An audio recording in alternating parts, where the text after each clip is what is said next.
আপনারাই জমজমাট করে তোলেন এবং আপনাদের সহযোগিতায় আমরা প্রতি বছর পেয়ে থাকি। এবছর আশা করি আপনারা আমাদের কমিটির সাথে সহযোগিতা করবেন।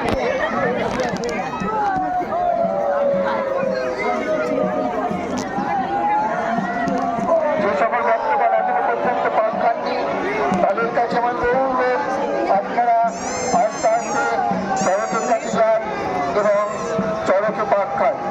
যে সকল বর্তমান এখনো পর্যন্ত চড়কে পাক খাননি এবং পাক খাওয়ার জন্য আপনারা এই চড়ক ময়দানে এসেছেন, তারা আস্তে আস্তে এগিয়ে যান এবং চড়কে পাক খান। আপনারা কেউ পাক খাওয়ার পর চলে যাবেন না, কারণ আমাদের এখানে প্রতি বছর যেমন জলযোগের আয়োজন করা হয় ঠিক সেরকম